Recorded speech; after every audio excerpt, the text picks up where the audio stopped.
In this video, I'm replacing the battery in my 1997 Toyota RAV4. How do I know the battery is bad? The first clue is the car won't start.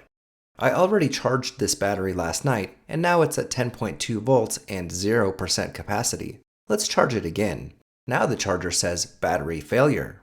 When I try to start the engine, the battery drops down to 3 volts, but then goes back up to 10. Disconnect the negative battery terminal first, then the positive. Two nuts hold the battery clamp. The rear hold-down clamp is permanently attached to the battery tray, and the front clamp hooks in here. Another clue is the battery's age. The installation date wasn't marked on this one, but I know it's at least 5 years old. Here's the new battery. It's a group size 35 from Walmart.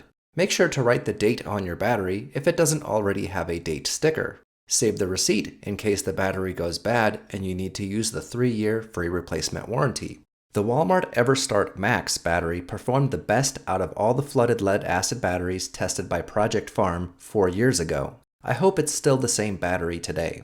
I paid $119 for mine. Set the battery in place with the terminals closer to the front of the car. Install the hold down and don't go crazy tight on the nuts. Gently push the terminals all the way down and tighten them. At 12.5 volts, this battery isn't fully charged.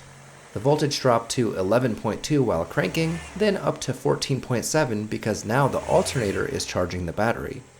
The battery charger says my battery is at 80%. It's a good idea to charge it the rest of the way. If you don't have a charger, you can just drive the car, but it will take at least half an hour to recharge the battery.